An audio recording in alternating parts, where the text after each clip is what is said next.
मान्य सभामुख महोदय, सर्वप्रथम म लोकतान्त्रिक नेपालका महान शहीद, बेपत्ता र घाइते योद्धाहरूको त्याग, तपस्या र बलिदानप्रति हार्दिक श्रद्धासुमन व्यक्त गर्दै उहाँहरूका सपना र सङ्कल्प पूरा गर्न निरन्तर क्रियाशील रहने अठोट व्यक्त गर्दछु।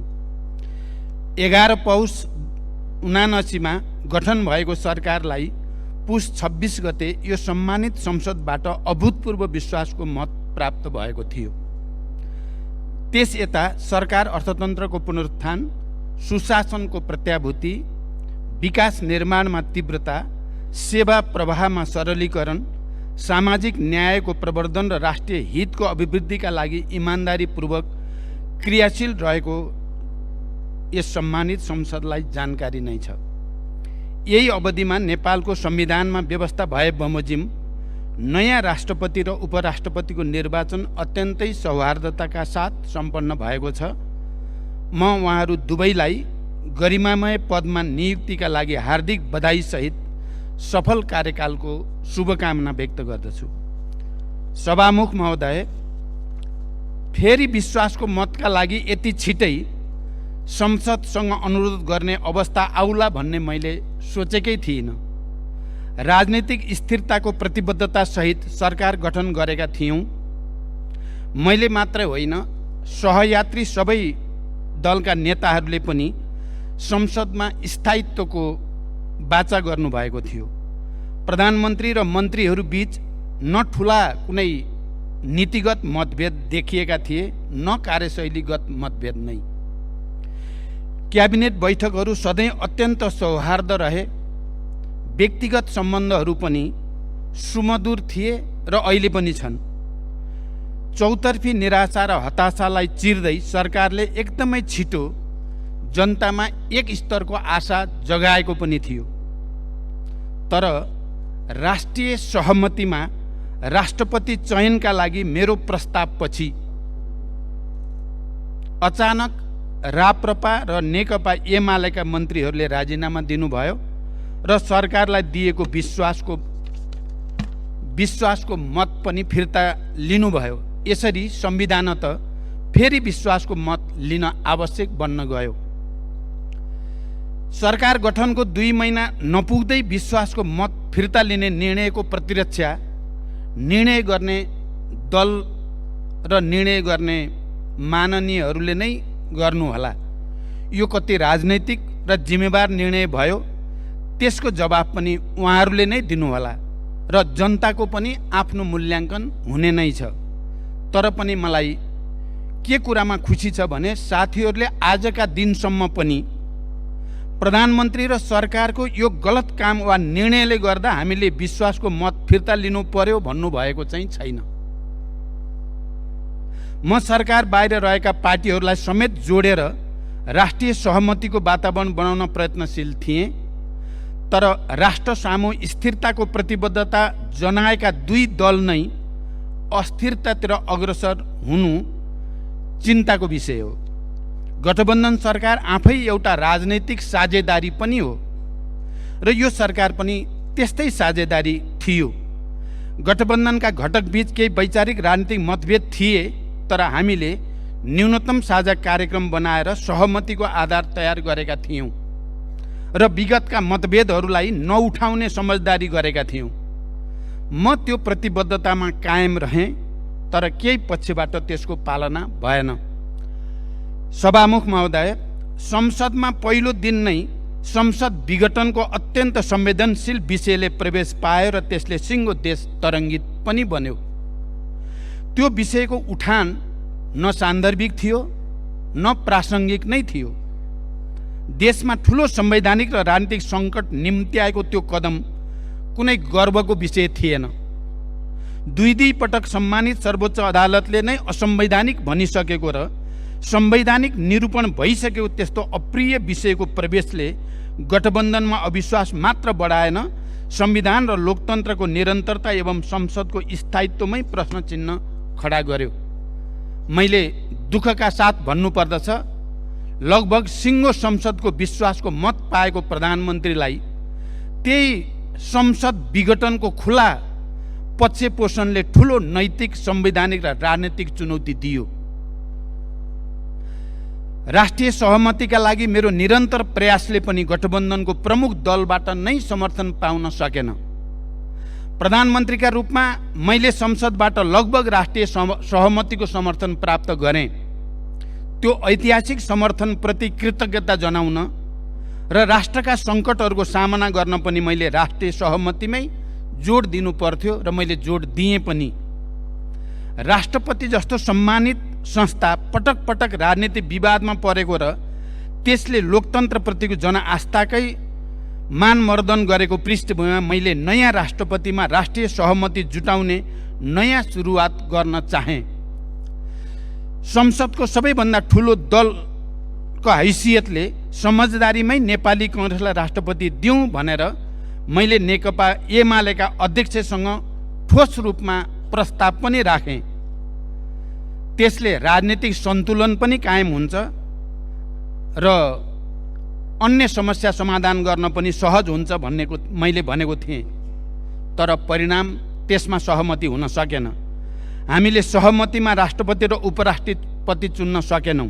तर प्रधानमन्त्रीका रूपमा मैले गरेको प्रयास र लिएको अग्रसरतामा कुनै खोट थिएन। म आज सम्मानित सदनलाई भन्न चाहन्छु, मेरो त्यो चाहना के कमजोरी थियो र या यो पहल राष्ट्रप्रतिको जिम्मेवारी बोध थियो। सभामुख महोदय, मैले संसदसँग वाचा गरेको थिएँ म हरेक पटक रिपोर्ट कार्डका साथ उपस्थित हुनेछु। एमाले र राप्रपाका मन्त्रीहरूले सरकार छाडेपछिको गतिरोधले प्रभाव नपरेको भए सरकारका उपलब्धिको सूची अझ फराकिलो हुने थियो।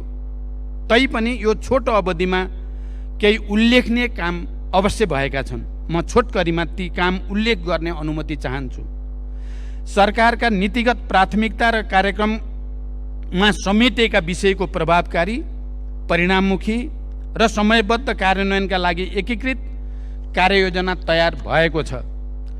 अर्थतन्त्रको पुनरुत्थान, सेवा प्रवाहमा सुधार, सुशासन, विकास र सामाजिक न्यायलाई प्राथमिकतामा राखेर नीतिगत, प्रक्रियागत र संस्थागत सुधारका निर्णयहरू कार्यान्वयनमा लगिसकिएको छ। यसैको परिणामस्वरूप केही आर्थिक परिसूचकहरूमा सकारात्मक नतिजा देखा पर्न थालेको छ। अर्थतन्त्रको बाह्य क्षेत्र सुधारको क्रममा छ। तरलता सङ्कुचनको स्थितिमा सुधार आएको छ।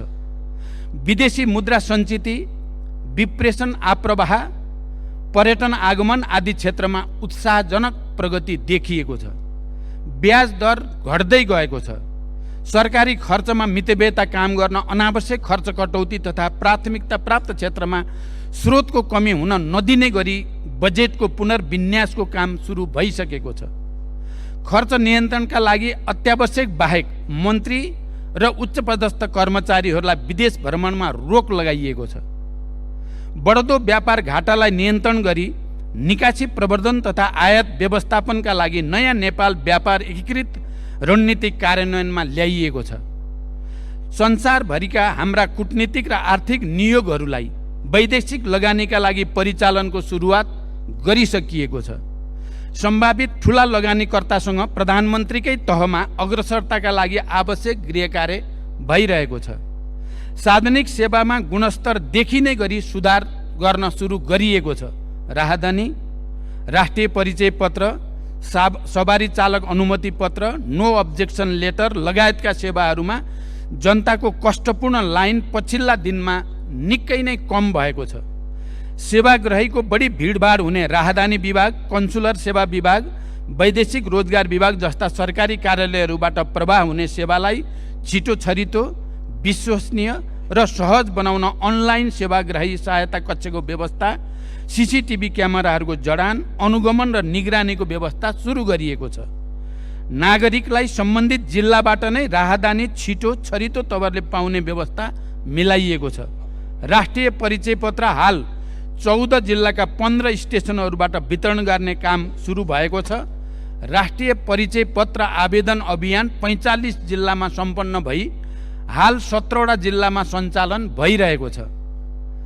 स्थानीय तहका कुल 6665 वटा ओडाबाट अनलाइन प्रणाली मार्फत व्यक्तिगत घटना दर्ता सुरु गरिएको छ। कोभिड महामारी, रुस युक्रेन युद्ध र विश्व अर्थतन्त्रको शिथिलता जस्ता बाह्य कारण र आन्तरिक संरचनागत समस्याका कारण सङ्कटग्रस्त अर्थतन्त्रमा देखा परेका समस्याहरूलाई समाधान गर्न सरकारद्वारा चालिएका कदमबाट केही क्षेत्रमा सकारात्मक नतिजा देखिएका छन्। तर पनि अर्थतन्त्रका संरचनागत र प्रणालीगत कमजोरी र नीतिगत त्रुटि सच्याउन अझै बाँकी छ। शोधान्तर समस्यालाई दिगो रूपमा समाधान गर्न आन्तरिक उत्पादन वृद्धिको विकल्प छैन। त्यसका लागि अल्पकालीन र मध्यकालीन कदम चालिँदैछ। कृषि, पशुपन्छी पालन र वन्यजन्तु उत्पादन सम्बन्धी हालका कार्यक्रमहरूको पुनर्संरचना र नयाँ कार्यक्रम कार्यान्वयनमा लगिँदैछ।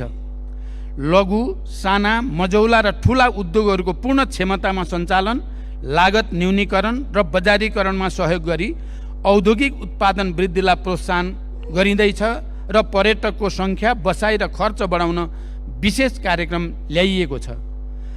हाम्रो युवा जनसङ्ख्याबाट जनसाङ्ख्यिक लाभ लिन मुलुकभित्रै रोजगारीको व्यवस्थाका लागि हाल सञ्चालनमा रहेका रोजगारी सम्बन्धी संस्था, आयोजना तथा कार्यक्रमहरूलाई एकीकरण र पुनर्संरचना गरी नतिजामुखी बनाउने पहल गरिएको छ। वैदेशिक रोजगारीमा रहेका नेपाली नागरिकहरूको सुरक्षा, पारिश्रमिकको सुनिश्चितता, सङ्कटमा पर्दा तत्काल उद्धार सरकारको प्राथमिकतामा छ। तस्करी, न्यून विकेन्द्रीकरण, राजस्व छली, हुन्डी, विदेशमा अवैध कारोबारमा लगानी तथा पुँजी पलायनलाई नियन्त्रण गर्न निर्णायक हस्तक्षेपको तयारी गरिएको छ। औपचारिक माध्यमबाट रेमिटेन्स पठाउने नागरिकलाई थप प्रोत्साहन दिइँदैछ। गत आर्थिक वर्षमा झन्डै 3 खरब बराबरको शोधान्तर घाटा र पुँजीगत खर्चमा न्यूनताले वित्तीय प्रणालीमा तरलता अभाव, उच्च ब्याजदर र कर्जा अभाव जस्ता समस्या जन्माए। अब शोधान्तर सकारात्मक भएसँगै तरलता र ब्याजदरमा पनि क्रमिक सुधार देखिएको छ। सहकारी संस्थाहरूका विकृति र विसङ्गतिको दीर्घकालीन समाधानका लागि तत्काल उच्चस्तरीय अध्ययन समिति गठन गरिँदैछ। समग्र लघुवित्त क्षेत्रमा नियममा सुधारका लागि नेपाल राष्ट्र ब्याङ्कले चाल्ने आवश्यक कदममा सरकारले सहयोग गर्दैछ। लक्ष्यभन्दा माथि पुगेको मुद्रास्फीति दर घटाउन सरकारले यसबीचमा चालेका कदमहरूका कारण आगामी दिनमा मूल्य वृद्धिको ठुलो चाप भोग्न नपर्ने विश्वास म यो सम्मानित संसदलाई दिलाउन चाहन्छु। निजी क्षेत्रसँगको सहकार्यमा अर्थतन्त्रमा देखिएका समस्याहरू समाधान गर्दै चुनौतीको सामना गर्न सरकार दृढ प्रतिबद्ध छ। निजी क्षेत्रको विश्वास र साझेदारी बिना समृद्धिको लक्ष्यमा अपेक्षित सफलता हासिल गर्न सकिन्न भन्नेमा म प्रष्ट छु र मैले पहिलो क्याबिनेटदेखि नै यो विषयमा जोड दिँदै आएको छु। त्यसका लागि नीतिगत र व्यवहारिक सुधारका लागि पनि सरकार प्रतिबद्ध छ। सभामुख महोदय, विगतमा पटक पटक अध्यादेश जारी गर्ने, फिर्ता गर्ने, फेरि जारी गर्ने, तर त्यसलाई संसदबाट स्वीकृत भने नगर्ने गलत शैलीका कारण संवैधानिक परिषदको बैठक बोलाउने र निर्णय गर्ने सम्बन्धमा कानुनी शून्यताको अवस्था छ। सोही कारणले देशको न्यायपालिकाको नेतृत्व र अन्य महत्त्वपूर्ण संवैधानिक नियुक्तिहरू हुन सकेका छैन। यो शून्यता पूर्ण सरकारले संवैधानिक परिषद, काम कर्तव्य अधिकार र कार्यविधि सम्बन्धी पहिलो संशोधन ऐन 2079 सम्बन्धी विधेयक सङ्घीय संसदमा पेश गरिसकेको छ। साथै सम्पत्ति शुद्धिकरण, निवारण तथा व्यावसायिक वातावरण प्रवर्धन सम्बन्धी ऐनमा समसामयिक संशोधन गर्न बनेको विधेयक पनि पेश भइसकेको छ। यसै गरी नेपालको संविधानको धारा 53 तथा सुशासन व्यवस्था तथा सञ्चालन ऐन 2064 बमोजिम नेपाल सरकारको आर्थिक वर्ष 78-79 को प्रतिवेदन तयार गरी सम्माननीय राष्ट्रपति समक्ष पेश गरिसकिएको छ। ऐतिहासिक विस्तृत शान्ति सम्झौता र नेपालको आन्तरिक संविधानको मर्म बमोजिम 71 सालमै ऐन जारी भयो। बेपत्ता पारेका व्यक्तिको छानबिन सम्बन्धी र सत्य निरूपण तथा मेलमिलाप सम्बन्धी 2टा अलग अलग आयोग सोही वर्ष गठन पनि भए। तर विविध कारणले अहिलेसम्म शान्ति प्रक्रियालाई तार्किक निष्कर्षमा पुर्याउने काम भने पुरा भएको छैन। वर्तमान सरकार अविलम्ब यो प्रक्रिया टुङ्ग्याउन चाहन्छ। सोही अनुरूप अन्तर्राष्ट्रिय मानवाधिकार तथा मानवीय कानुन, सङ्क्रमणकालीन न्यायका मान्य सिद्धान्त, पीडित तथा सरकारवालाबाट प्राप्त सुझाव र सम्मानित सर्वोच्च अदालतको आदेश समेतका आधारमा सरकारले बेपत्ता पारिएका व्यक्तिको छानबिन, सत्यनिरूपण तथा मेलमिलाप ऐन 2071लाई संशोधन गर्न बनेको विधेयक तयार गरी सम्मानित संसदमा पेश गरिसकेको छ। यो कुनै दल विशेषको मुद्दा वा सरकारको विषय नभई देशले समाधान गर्नुपर्ने राष्ट्रिय विषय हो। शान्ति प्रक्रियाका बाँकी काम र सङ्क्रमणकालीन न्यायलाई चाँडै टुङ्ग्याउने विषयलाई सरकारले उच्च प्राथमिकतामा राखेको छ।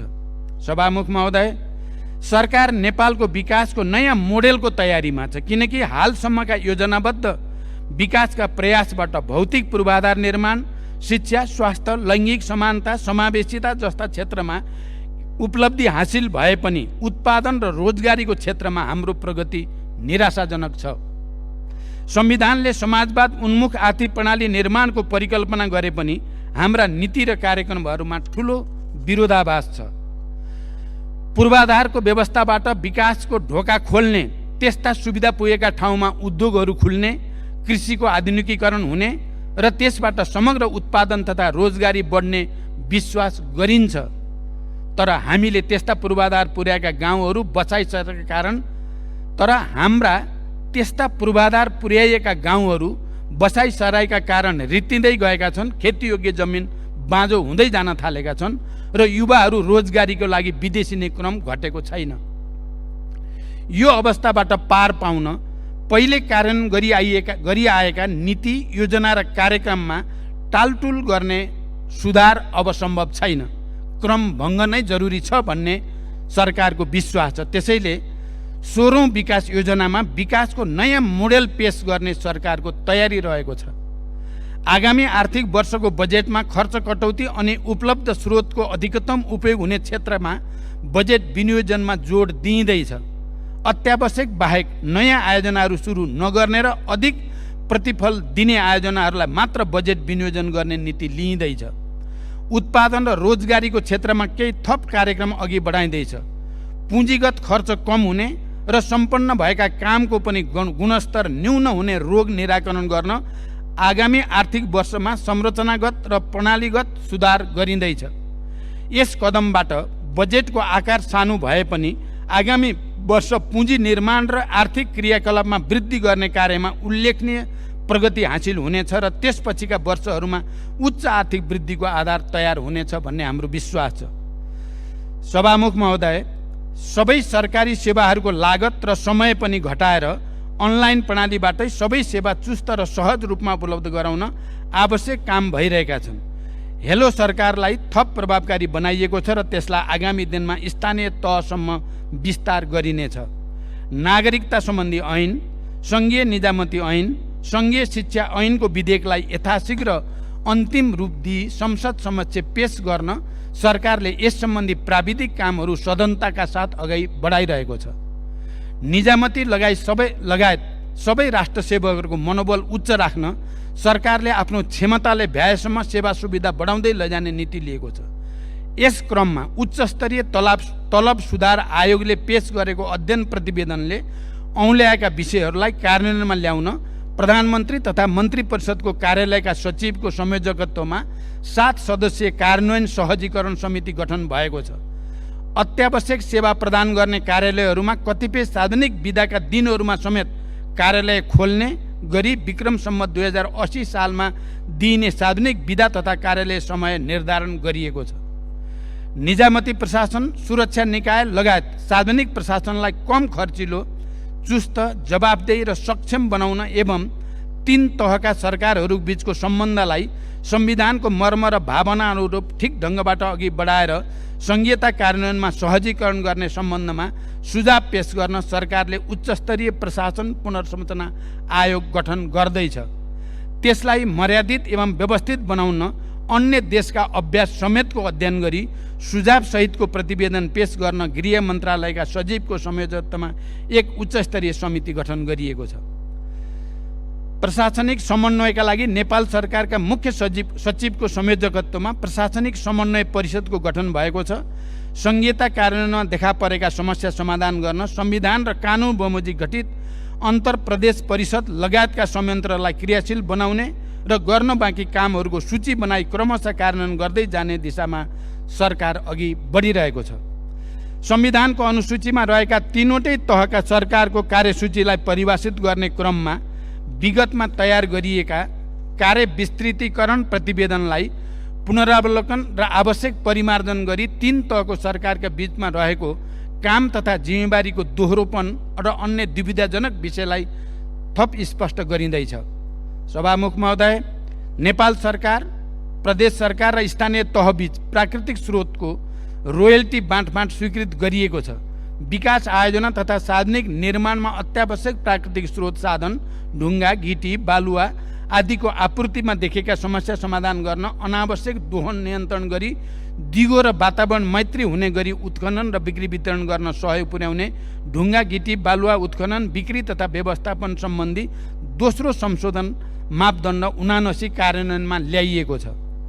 विकास सम्बन्धी छुट्टै ऐनको विधेयक तयार भइरहेको छ। राष्ट्रिय गौरव लगायतका ठूला परियोजनाहरूको निर्माणलाई निर्धारित लागत, गुणस्तर र समयमै सम्पन्न गर्न बजेट र जनशक्ति अभाव नहुने गरी आवश्यक व्यवस्था मिलाइएको छ। त्यस्ता आयोजनाहरूको स्थलगत अनुगमनलाई तीव्रता दिँदै प्रधानमन्त्री तथा मन्त्री परिषदको कार्यालयबाट आवश्यक निर्देशन, समन्वय र सहजीकरण पनि भइरहेको छ। ठेक्का लिएर काम पुरा नगर्ने, बीचमै काम छोड्ने तथा काममा विलम्ब गर्ने निर्माण व्यवसायहरूलाई सचेत गराइएको छ र बारम्बार म्याद थप्दा पनि काम पुरा नगर्ने व्यवसायलाई कालो सूचीमा पनि राखिएको छ। निर्माण कार्यमा गुणस्तर कायम गर्न अनुगमन तथा प्राविधिक परीक्षणमा तीव्रता दिइएको छ। साथै काम सम्पन्न भइसकेर पनि निर्माण व्यवसायले समयमै भुक्तानी नपाउने समस्यालाई पनि सरकारले गम्भीरतापूर्वक लिएर समाधानमा अगाडि बढिरहेको छ।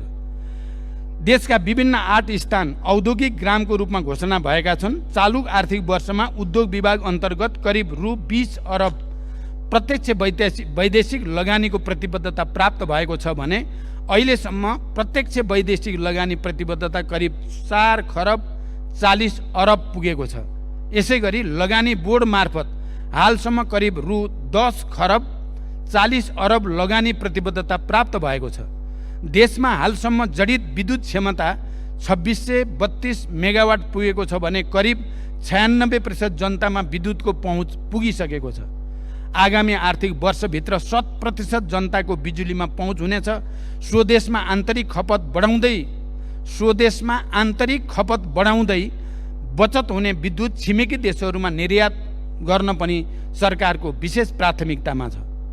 सभामुख महोदय, मलखादमा दिइएको अनुदान लक्षित वर्गसम्म नपुगेको र कतिपय अवस्थामा दुरुपयोग भएको सरकारवालाको चासोपछि यसमा सरकारले पुनरावलोकनको आवश्यकता महसुस गरेको छ। तर पर्याप्त गृह कार्यपछि मात्रै यस विषयमा आवश्यक निर्णय गर्ने गरी आजको क्याबिनेटले हाललाई पुरानै व्यवस्था कायम रहने निर्णय गरेको सम्मानित संसदलाई जानकारी गराउन चाहन्छु। हरेक वर्ष किसानले दुःख पाउने विडम्बनापूर्ण अवस्था अन्त्य गर्दै यस वर्ष समयमै पर्याप्त मात्रामा मलखाद आपूर्ति सुनिश्चित गरिएको छ। उखुको न्यूनतम खरिद मूल्य प्रति क्विन्टल रु 540 कायम गरिएको छ भने गहुँको न्यूनतम खरिद समर्थन मूल्य प्रति क्विन्टल रु 3351 निर्धारण गरिएको छ। कृषकको माग सम्बोधन गर्दै दुधको नयाँ न्यूनतम खरिद मूल्य प्रति लिटर रु 65 निर्धारण गरिएको छ। बर्ड फ्लू रोग नियन्त्रणका क्रममा नष्ट गरिएका वस्तुहरूको क्षतिपूर्ति स्वरूप कृषकहरूलाई राहत प्रदान गरिएको छ। भूमिको वैज्ञानिक व्यवस्थापन र सुकुम्बासीहरूको समस्या समाधानका लागि अहिले भइरहेका प्रयासहरूले छिटै परिणाम दिने विश्वास हामीले लिएका छौँ। सरकारी निकायका वेबसाइटहरू बीच एकरूपता कायम गर्न एकीकृत वेबसाइट व्यवस्थापन प्रणाली विकास गरिएको छ। सार्वजनिक सेवा प्रवाह गर्ने सरकारी कार्यालयहरू बीच अन्तर आबद्धता सुरु भएको छ। आगामी शैक्षिक सत्र अगावै विद्यार्थीलाई पाठ्य पुस्तक उपलब्ध गराउने विषयलाई सरकारले उच्च प्राथमिकतामा राखेको छ। यसैगरी नेपाल सरकारबाट निर्णय भई नेपाल राजपत्रमा प्रकाश हुन बाँकी शहीदहरूको नामावली नेपाल राजपत्रमा प्रकाशन गर्ने प्रक्रिया अघि बढेको छ। कोशी अस्पताललाई शिक्षण अस्पतालका रूपमा विकास गरी पूर्वाञ्चल विश्वविद्यालय अन्तर्गत आङ्गिक मेडिकल कलेजका रूपमा सञ्चालन गर्ने व्यवस्था गरिएको छ। गेटा मेडिकल कलेजलाई शहीद दशरथ चन्द राष्ट्रिय स्वास्थ्य विज्ञान विश्वविद्यालयको रूपमा विकास गर्न मन्त्री परिषदबाट अवधारणा पत्र स्वीकृत भई प्रक्रिया अगाडि बढाइएको छ। सरकारी अस्पतालहरूको स्तरोन्नति गरी नेम्स अन्तर्गत नयाँ मेडिकल कलेजहरू खोल्न अत्यन्त तीव्रताका साथ गृह कार्य भइरहेको छ। यसबीच पोखरा अन्तर्राष्ट्रिय विमानस्थल सञ्चालनमा आएको छ भने विभिन्न विमानस्थलको स्तरोन्नति भइरहेको छ। राष्ट्रको आत्मबल र सम्मान बढाउने खेलाडीहरूलाई प्रोत्साहित र पुरस्कृत गरिएको छ। रङ्गशाला निर्माणलाई पनि गति दिइएको छ। वैदेशिक रोजगारीमा जान चाहने श्रमिकहरूले अनलाइन माध्यमबाटै श्रम अनुमतिका लागि आवेदन गर्न सक्ने तथा उनीहरूलाई अनलाइन माध्यमबाटै श्रम स्वीकृति दिने प्रणाली सञ्चालनमा आएको छ। रोजगारदाता कम्पनी र श्रमिक बीच भएको कार्य सम्झौताको आधारमा पुरै कार्य अवधिको लागि कार्य अनुमति दिने व्यवस्था कार्यान्वयनमा ल्याइएको छ। वैदेशिक रोजगारीमा रहेका श्रमिकहरूले श्रम अनुमतिको अवधि समाप्त भएपछि नेपाल नआइकनै सम्बन्धित देशमा नेपाली राजदूतावासहरूबाट नै पुनः श्रम स्वीकृति लिन सक्ने व्यवस्था प्रारम्भ गरिएको छ र यो व्यवस्थाबाट लाखौं नेपालीहरू लाभान्वित हुने विश्वास लिएको छ। स्वदेशी औपचारिक तथा अनौपचारिक एवं स्वरोजगारका क्षेत्रमा संलग्न र वैदेशिक रोजगारमा गएका व्यक्तिहरूलाई समेत सामाजिक सुरक्षा कोषमा आबद्ध गराउने प्रक्रिया सुरु भएको छ। आर्थिक वर्षको माघ मसान्तसम्म कुल रु 690 अरब विप्रेषण आप्रवाह भएको छ।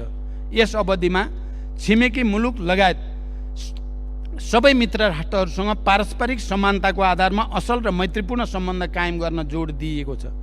कतारको दोहामा सम्पन्न अति कम विकसित मुलुकहरू सम्बन्धी 5औं संयुक्त राष्ट्रसङ्घीय सम्मेलनमा सहभागी भई नेपालले आफ्नो धारणा प्रस्तुत गरेको छ। त्यस क्रममा अति कम विकसित मुलुकबाट स्तरोन्नति हुँदा नेपाल लगायत अति कम विकसित देशहरूको राष्ट्रिय अर्थतन्त्रमा पर्न सक्ने असरलाई न्यूनीकरण गर्न अन्तर्राष्ट्रिय समुदायले उपलब्ध गराउनुपर्ने आर्थिक र प्राविधिक सहयोगका विषयमा ध्यानाकर्षण गरिएको छ। सभामुख महोदय, महिला सशक्तिकरण तथा युवा रोजगारी र उद्यमशीलता विकासका लागि विभिन्न कार्यक्रमहरू कार्यान्वयनमा ल्याइएका छन्।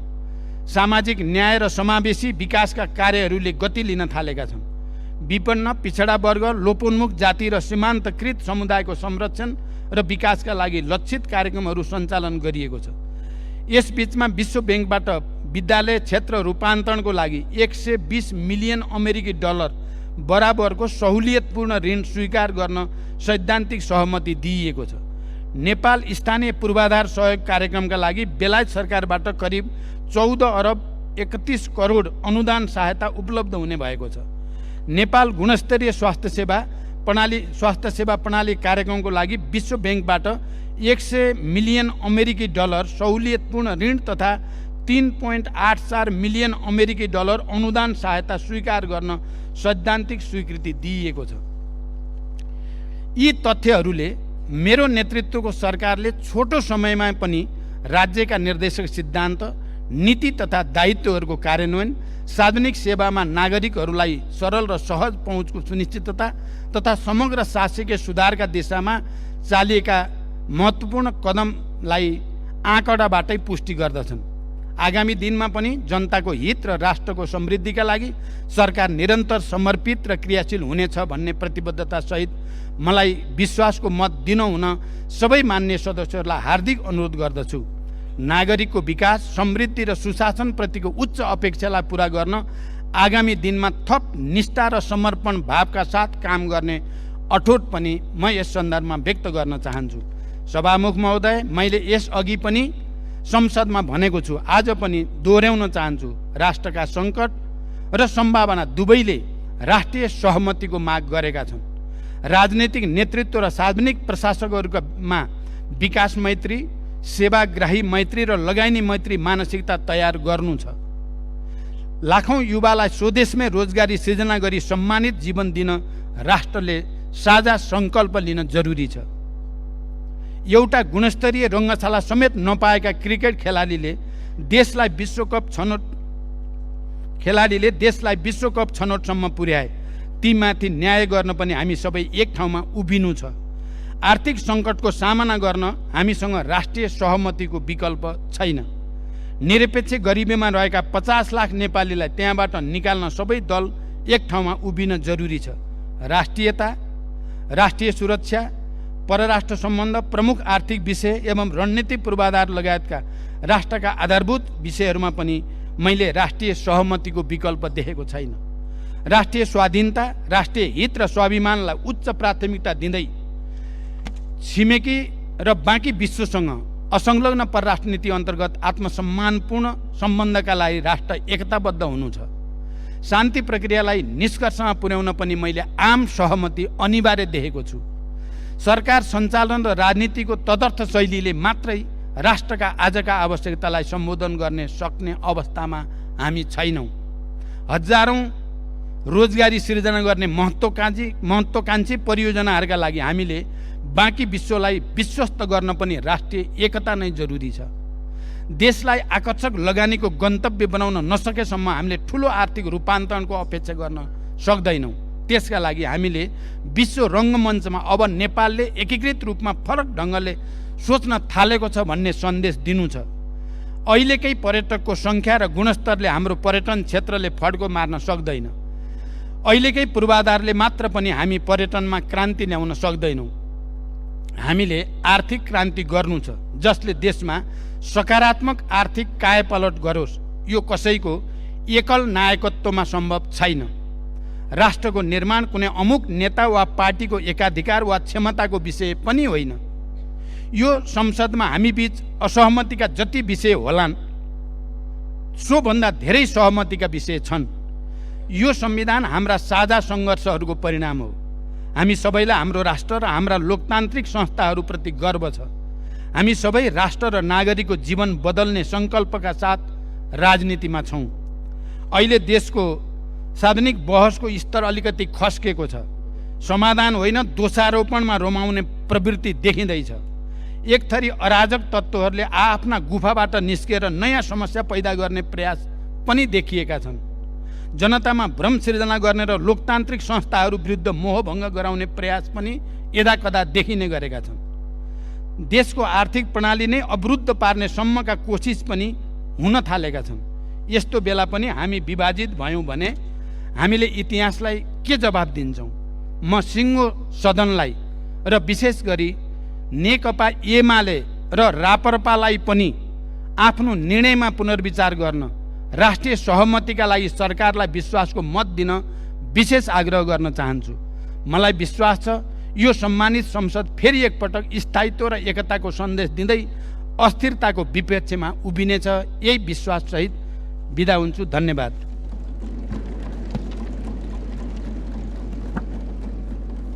अन्त्यमा सम्माननीय सभामुख महोदयको अनुमतिले नेपालको संविधानको धारा 100 को उपधारा 2 बमोजिम प्रतिनिधि सभाबाट विश्वासको मत प्राप्त गर्न प्रतिनिधि सभा नियमावली 2075 को नियम 152 को उपनियम 4 बमोजिम प्रस्ताव प्रस्तुत गर्दछु।